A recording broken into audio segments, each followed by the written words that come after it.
আমি চাঁদে 6 বার গেছি। চাঁদ বুঝেন, আবার আকাশের চাঁদ বুঝেন না। আফ্রিকা একটা দেশ আছে চাঁদ, যেটাকে আরবিতে তাসাদ বলে। আমি 6 বার গেছি ওখানে। একবার আমি জিজ্ঞাসা করতেছিলাম ব্যবসায়ীদেরকে যে তোমরা রমজানে কি করো? তো বলছে, শোনো, নিত্য প্রয়োজনীয় বিক্রি যারা করে, প্রয়োজনীয় জিনিস যারা বিক্রি করে, ওরা ব্যতীত আমরা কেউ ব্যবসা করি না। কেন? তো রমজান তো আখেরাত কামানের মাস, দুনিয়া কামানের মাস না। আমরা তো 11 মাস কামাই, 1 মাস কামাই না। তো জিজ্ঞাসা করলাম নিত্য প্রয়োজনীয় জিনিসের দাম কিরকম হয়? তো আমাকে বলতেছে, তোমাকে মুফতি মানাইলো কে? তুমি কেন? নিত্য প্রয়োজনীয় জিনিস আমাদের দেশে আমরা গরিব হইতে পারি, যারা বিক্রি করে এরা 1 মাস কোনো মুনাফা নেয় না। আমি বললাম কেন? কেন তুমি হাদিসে পড়ো না মুআসাত, সহানুভূতির মাস, আমরা গরিব, আল্লাহ ওয়াদা করছে যে সহানুভূতি দেখাবে রমজানে কর্মচারীর সাথে আর মানুষের সাথে, আমার বান্দাদের সাথে, তার জন্য জান্নাত লেখা দিব।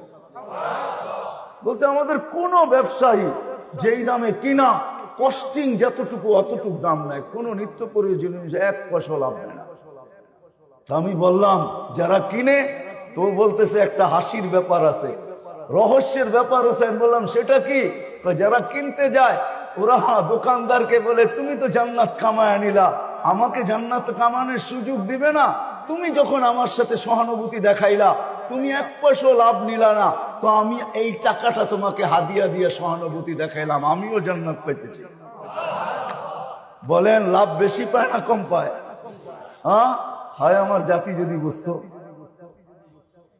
আমি যদি মিডিয়ার মাধ্যমে জাতির কানে এটা পৌঁছাইতে পারতাম, সবাই যদি রমজানে অভ্যস্ত হইতো এরকম, 1 মাস যদি আল্লাহকে দিয়া দিত, প্রস্তুতি হয়ে যেত। 1 মাস তো 70 মাস, বৎসর হয় 12 মাসে।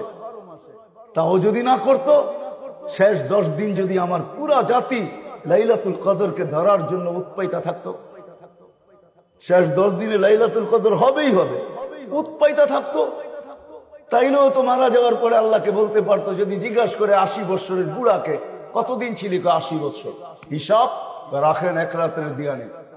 আল্লাহ যদি জেলে 1 রাত্র, কেন 1 রাত্রই তো 83 বছর 4 মাস ছিলাম। 80 থেকে 80 বাদ দেন, এটা কিছু নাই দিলেন, তারপরে তো 3 বছর 4 মাসের পাওনা আছি আপনার কাছে, ওইটা দেন, এটুক দিয়ে আমার চলবে, আর বেশি লাগবে না।